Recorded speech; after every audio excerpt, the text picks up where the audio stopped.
Et coucou la team Family, je suis ravi de vous retrouver, je suis vraiment content de retrouver un PC enfin pour pouvoir vous proposer les guidances sur la chaîne YouTube. En tout cas, vous m'avez énormément manqué.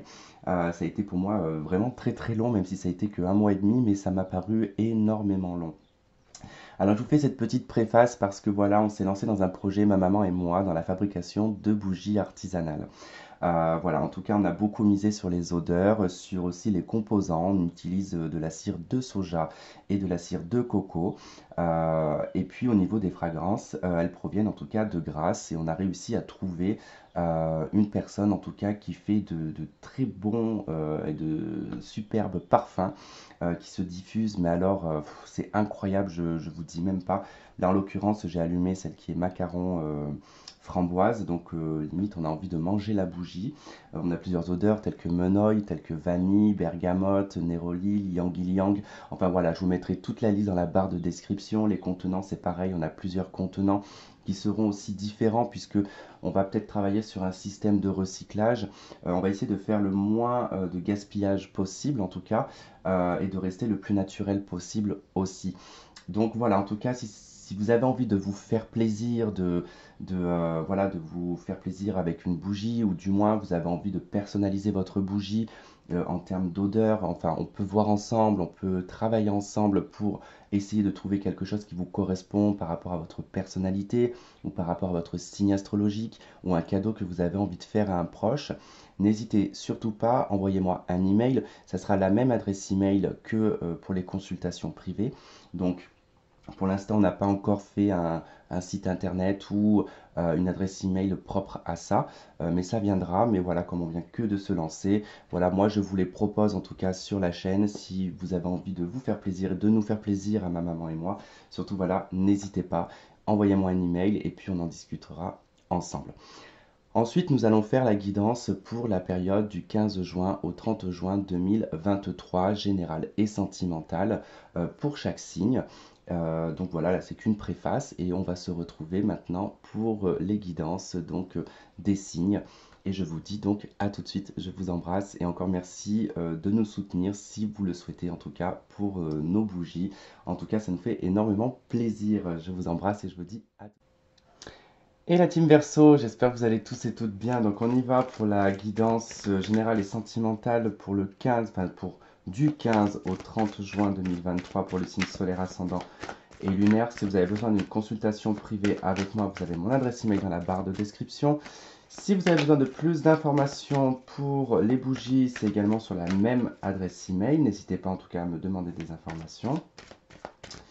Et donc voilà, et puis pour ceux qui habitent dans l'Allier, à tout hasard, si vous avez envie de cueillir des fraises bio, euh, donc il y a l'exploitation de mon frère qui du coup, voilà, c'est de la cueillette libre.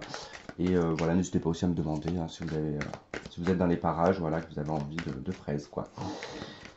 Alors donc on y va pour donc, les Verseaux pour la période du 15 au 30 juin 2023.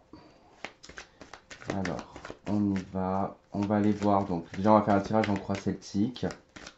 Et pour le tirage sentimental, on va faire avec des oracles et le tarot de Marseille. Allez, Verseau. Alors, on y va pour l'énergie principale. On va voir ce qui va faire opposition, ce qui va faire obstacle à cette énergie.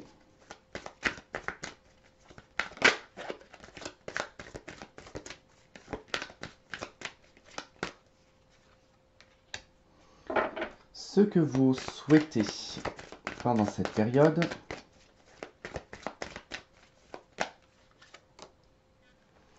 Ce qui va vous aider à y parvenir.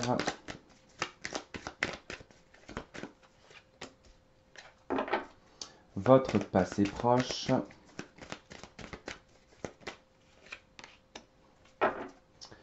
Votre avenir proche.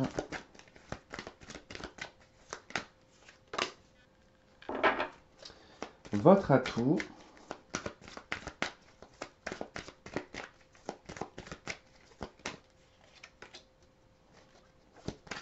Comment est-ce que les autres vous voient et vous perçoivent?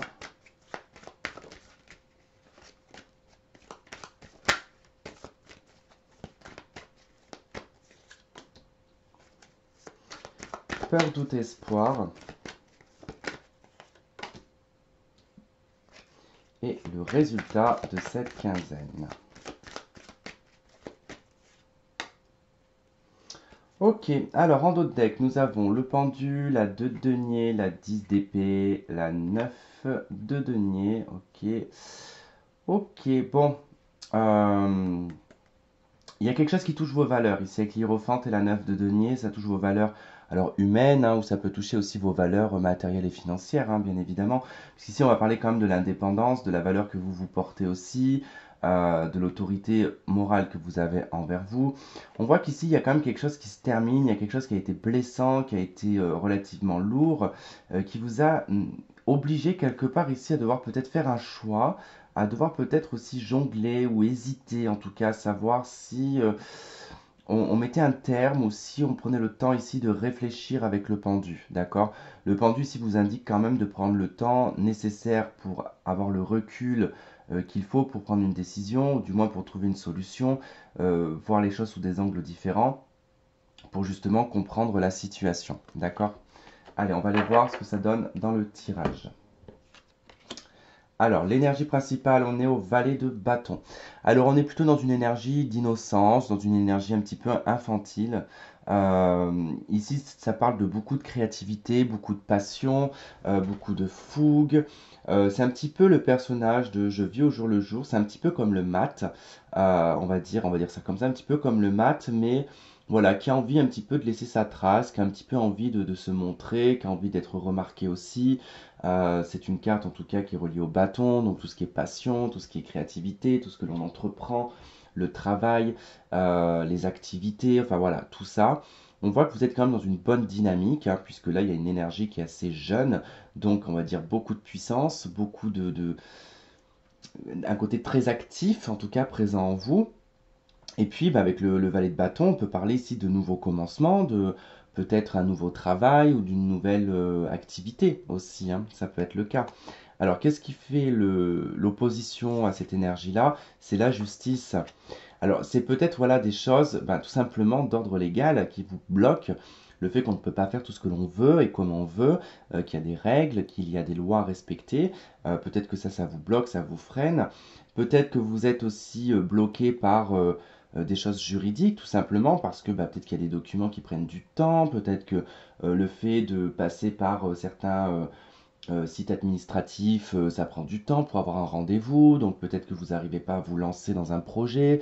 Ça peut être aussi le manque de discernement. Hein, avec la justice, hein, on n'a peut-être pas forcément envie de voir ce qui est juste et ce qui n'est pas juste. Et puis ça peut être aussi un sentiment d'injustice hein, en contre, hein, la justice. Hein. Donc voilà, en tout cas, c'est vrai que voilà, ce qui va faire opposition ici, c'est tout ce qui va être d'ordre de la droiture, quoi, tout ce qui va être euh, en- hors de l'affect, quoi, parce que la justice, elle fait pas d'affect, hein, elle regarde les faits, elle regarde ce qui est bon et pas bon, et puis elle décide, hein, elle fait pas dans le sentiment, donc peut-être que ça aussi, voilà, ça vous dérange un petit peu, qu'on soit pas trop. Imaginons que vous avez un projet, ça vous tient à cœur, c'est quelque chose que vous le sentez à l'intérieur de vous, que ça va fonctionner, que ça va marcher, mais qu'en face de vous, on vous dit non, vous n'avez pas assez de moyens, vous n'avez pas assez de bagages pour pouvoir en tout cas entamer ça, vous allez vous casser la gueule, et ça c'est quelque chose voilà, qui va se mettre en opposition avec vous, tout simplement. Alors, ce que vous souhaitez ici une reine de coupe.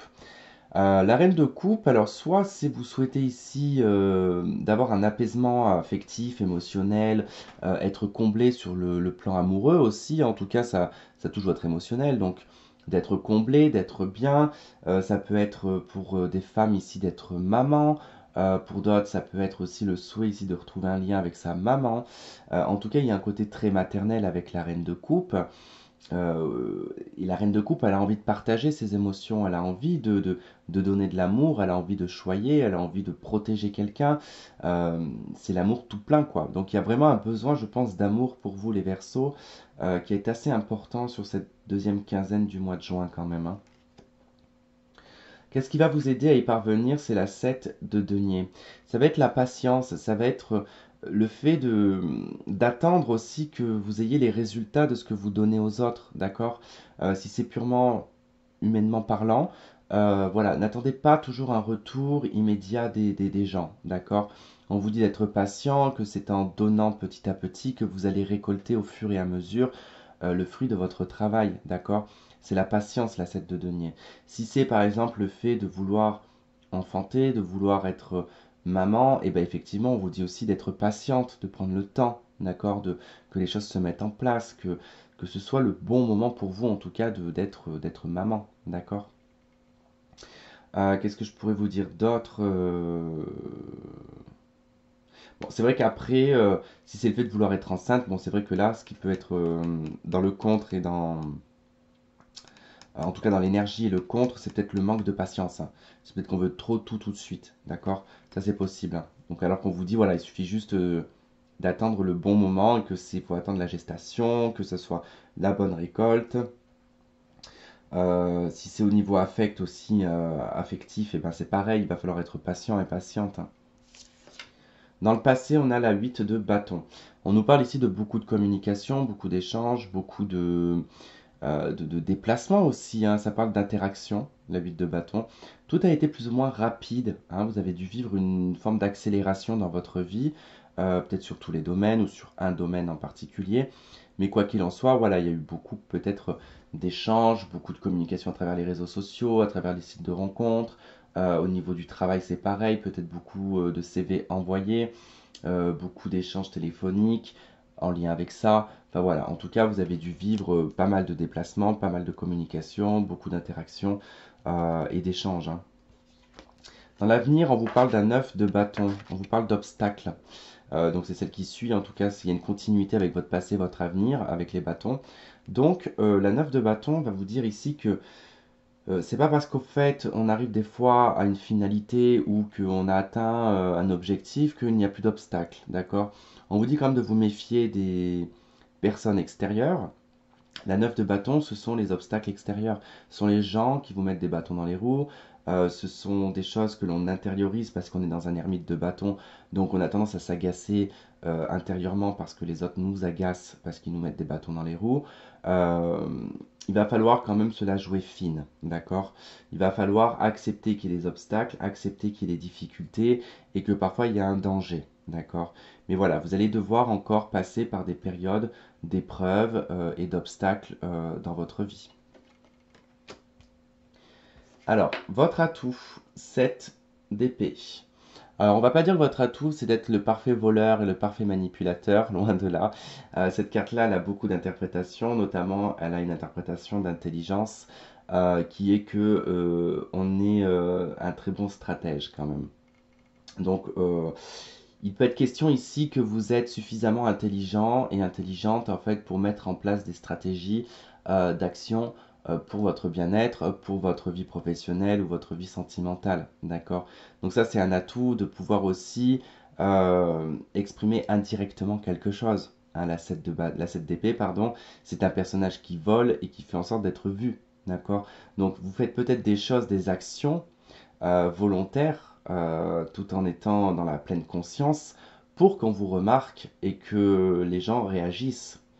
Un truc tout bête, mais par exemple, je vais vous donner un petit exemple un petit exemple débile, mais vous rencontrez quelqu'un, cette personne vous fait comprendre que non, mais moi pour l'instant je veux être libre, je veux pas m'engager maintenant. Ok, pas de souci, puis vous faites en sorte de bien vous afficher avec quelqu'un d'autre devant cette personne pour faire réagir cette personne et que cette personne vous dise ah mais attends là oui bah écoute tu m'as dit que on était libre et ben on est libre, donc voilà vous voyez un petit peu le genre d'exemple, hein, moi je serais capable de faire, hein. Je suis ascendant Verseau donc j'ai quand même ce côté assez stratégique, mais c'est plutôt bien d'avoir la 7 d'épée parce que du coup ça veut dire que vous êtes quand même vigilant, vous êtes analytique, vous savez anticiper, vous savez à l'avance et vous êtes un signe avant-gardiste, hein, n'oubliez-le pas, hein. Donc vous voyez les choses à l'avance.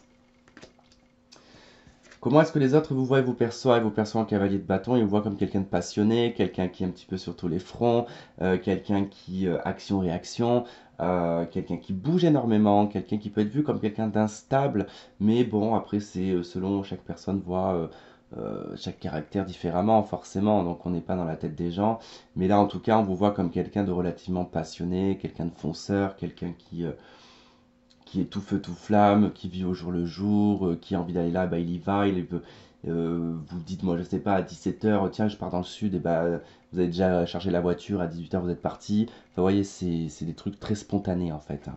On voit comme quelqu'un d'hyper spontané quoi. Peur, doute et espoir, le jugement.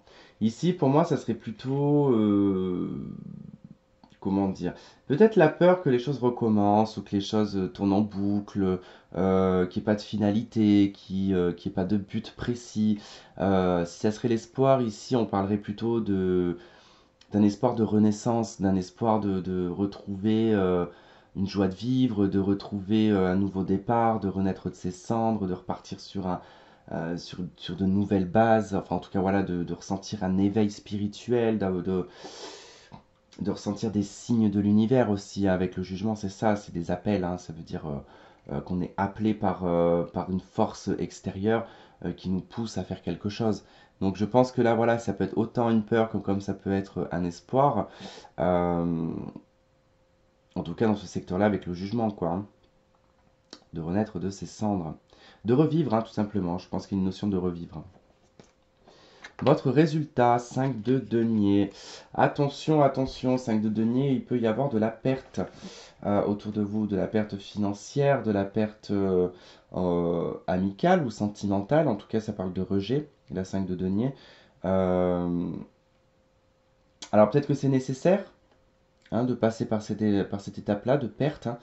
En tout cas, si c'est financier, bah voilà, faites attention de ne pas trop dépenser. Alors attention aussi s'il y a des malversations, parce que cette DP, si je pars dans un aspect négatif avec la 5 de denier, ici ça va nous parler de se faire choper, hein. Ça va parler de devoir en tout cas sortir une grosse somme d'argent, d'accord, et de beaucoup perdre. Donc méfiez-vous, faites attention. D'où le fait qu'il y a des obstacles, hein. On peut vous mettre des bâtons dans les roues, ça peut être des personnes extérieures. Dans un aspect beaucoup plus positif, ici, bon, bah, il sera peut-être question de s'éloigner de certaines personnes ou de rejeter certaines choses, peut-être de moins s'attacher au matériel, de plus s'attacher au côté peut-être affect, hein, avec la reine de coupe, le côté affectif. Enfin, en tout cas, voilà, faites quand même attention avec la 5 de denier, c'est assez particulier, d'accord. C'est pas non plus une très très grosse perte, mais quand même, voilà, on peut se retrouver quand même à vide de beaucoup de choses. Donc voilà, juste une petite méfiance. Voilà, bah écoutez, on va passer au tirage sentimental. On en a fini avec le tirage en croix celtique. Hop.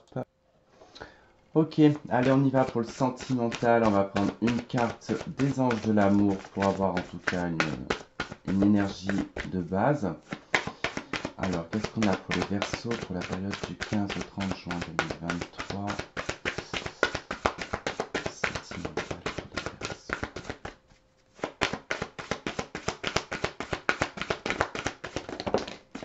Voilà, non, hop, là ça faisait trop de cartes et je vais prendre celle-ci. Alors on a la carte de la tromperie. Quelqu'un porte le masque de la tromperie dans cette relation. Bon, il peut être question ici de se tromper en tout cas soi-même. Ça peut être le fait d'être avec une personne qui vous cache des choses et qui porte un masque et qui ne vous dit pas toute la vérité. Ou vous-même vous portez le masque, en tout cas face à une personne et vous ne dites pas non plus toute la vérité. On a en dos de deck libérez-vous et nous avons vous méritez l'amour.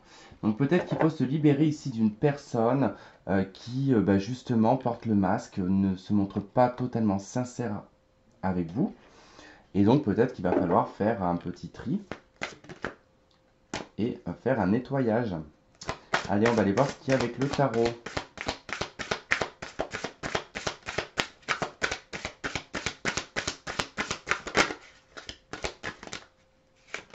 Non, là c'est le bordel, alors stop.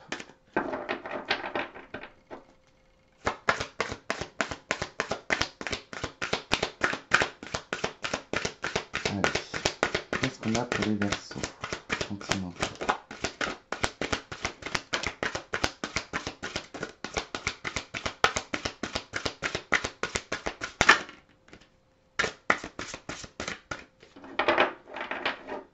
Alors, nous avons pour commencer l'impératrice.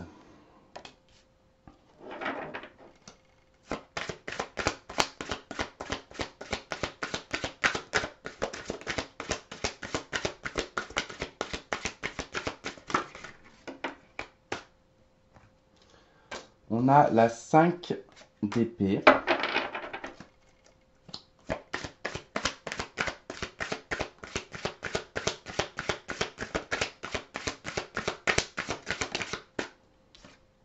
Et on a la 9 de bâton. Ouh là là là là. Bon. Valet d'épée, c'était celle qui s'était retournée dans le jeu, hein, que je n'ai pas prise, parce que je ne les prends pas quand elle se retourne. Je les prends que quand elle tombe. Du coup, donc ouais, c'est qu'il y a bien quand même quelque chose ici avec ce valet d'épée. Ça parle de communication, mais c'est surtout que le valet d'épée, c'est pas forcément un super personnage en termes de relations sentimentales, hein. Donc c'est quelqu'un qui est un petit peu manipulateur, qui a tendance quand même à avoir un côté assez pervers narcissique. Donc on a la 6 d'épée, c'est quelqu'un qui s'éloigne, hein. C'est quelqu'un qui part, roue de fortune, valet de coupe, qui est parti peut-être pour quelqu'un d'autre même d'ailleurs, pour une famille, qui a tout recommencé. Bon, bref. L'impératrice ici, de toute façon, qui a peut-être déjà une famille, parce que si on nous parle de tromperie, c'est forcément quelqu'un qui a une famille un peu plus loin, euh, enfin, comment dire, un peu plus loin, qui n'est pas dans le même secteur que vous, mais voilà, qui a une autre vie, quoi. Alors, l'impératrice ici, elle va nous parler d'attente, de gestation, de contemplation, d'observation. L'impératrice, elle ne fait pas forcément d'action, hein, elle attend, hein. C'est un personnage qui est enceinte, qui attend d'accoucher tout simplement. Donc elle est un peu, on va pas dire alitée, mais voilà, c'est un personnage qui est pas forcément dans l'envie de faire une action, ou elle est plutôt là à attendre que les choses arrivent, ou du moins d'avoir des éléments de réponse. Alors on voit bien qu'ici qu'avec la 5 d'épée quand même et la 9 de bâton, vous rencontrez quand même une difficulté qui est relativement assez mentale, qui est d'ordre quand même un peu de la dispute, de l'énervement. Alors là c'est plutôt des scénarios, la 5 d'épée c'est pas comme la 5 de bâton où on se confronte verbalement, face à face. Là c'est plutôt alors soit des pics, soit des messages, soit des choses indirectes quand on va parler. Enfin, il y a quand même une forme d'amertume au niveau d'une relation qui est quand même relativement problématique avec la 9 de bâton. Il y a quelque chose qui ne va pas. Là, il y a quelque chose qui ne va pas. On a envie en plus d'exprimer quelque chose avec la 5 d'épée qu'on ne dit pas. On ressent, il y a des choses qu'on ressent avec l'impératrice. On se met en retrait, on n'en parle pas, mais on sait bien qu'il y a aussi peut-être même ici une femme officielle dans une relation ici. Et on parlera peut-être même d'une triangulaire pour le coup. Mais on voit bien que c'est un obstacle, mais qu'on ne peut pas s'exprimer, on peut que s'énerver soi-même en fait. C'est ça le problème. En fait, on s'emboucane tout seul.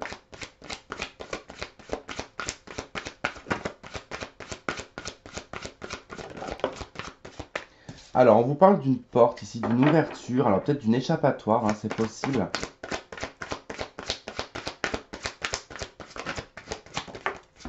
Super, j'adore quand ça tombe et que je peux pas aller les récupérer.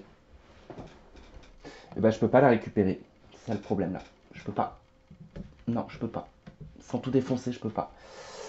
Putain, je me suis fait mal. Je vous demande juste 2 minutes, je me suis fait très mal. Ah la vache. Oh, pétard. Ah, ça m'agace quand ça fait ça. Je suis obligé de me plier en mille là pour aller chercher une carte. Alors on a la carte de l'abondance, donc il y a quand même une ouverture ici sur autre chose, hein, tout de même, hein. Vous pouvez sortir d'un 5 d'épée, hein, retrouver une forme d'abondance, hein.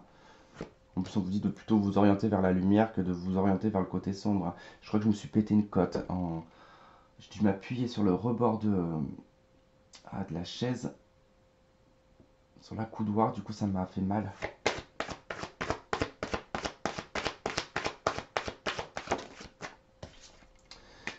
On a la carte plume, ok. Bon, on a quand même quelque chose de relativement léger, hein. Alors c'est peut-être karmique, hein, aussi également. Ça peut être aussi les ressentis, les rêves qui peuvent être aussi un obstacle parce que vous ressentez des choses et vous les rêvez. Euh, Quoi qu'il en soit, vous êtes parti pour être en transformation. En tout cas, il y a une transformation dans votre santé, hein, et par rapport à de l'emprise que vous pouvez avoir envers cette personne, hein. Donc, en tout cas, déjà, on nous parle de base de tromperie. Donc c'est bien qu'il y a quelque chose qui n'est pas clair déjà. Vous avez une opportunité quand même de vous libérer, quoi, hein, de cette situation, hein.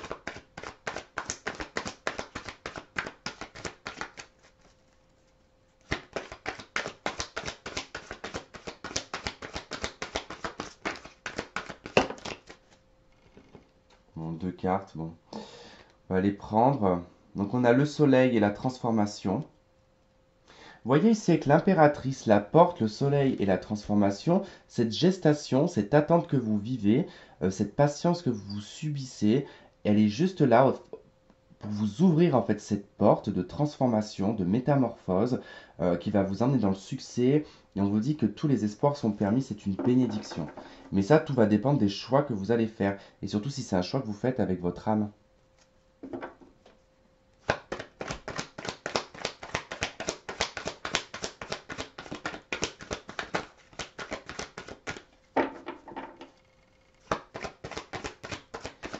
Bon, il y a quand même quelque chose qui est quand même de l'ordre de quand même un petit peu de se voiler la face, quoi. On a la séparation ici avec l'abondance et la 5 d'épée.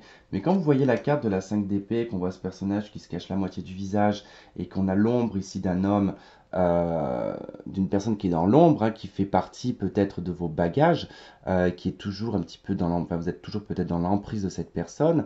La rose blanche ici qui cache la moitié du visage, il y a quand même une partie où vous avez quand même l'espoir que je pense cette personne se ravise, mais en vrai on voit bien que cet homme il est complètement dépouillé derrière, il est tout décomposé, il est à moitié recousu, donc on ne peut pas faire des choses comme ça avec des personnes qui sont dans l'ombre comme ça. Et on vous dit que cette séparation c'est une abondance pour vous, c'est le fait de se séparer va vous permettre ici de vous élever à un niveau supérieur, vous valez bien mieux que ça. Et la 9 de bâton avec la plume, je pense que c'est une épreuve karmique aussi que vous vivez. Vous avez le happy end, l'harmonie, la vie heureuse.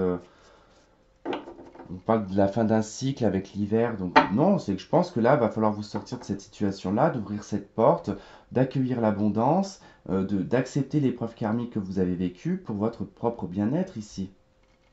Vous avez le soleil, la transformation, le happy end, et tout ça est lié à une séparation, hein. Donc voilà en tout cas les Verseaux. Bah écoutez, je vous remercie de m'avoir écouté, de m'avoir regardé. N'hésitez pas à liker, à partager, à commenter, à vous abonner. En tout cas, faites-le si vous n'êtes pas abonné, ça fait vraiment plaisir de voir la chaîne grandir. En tout cas, ça me donne envie de faire plus de contenu. Que quand je vois que les abonnés descendent, bah, j'ai pas envie de faire des vidéos, je vous le dis. Donc voilà, bah écoutez, je vous embrasse, je vous fais plein de gros bisous et on se retrouve au mois de juillet pour les tirages sentimentaux avec la partie, la vôtre et celle du partenaire. Plein de bisous, à très vite.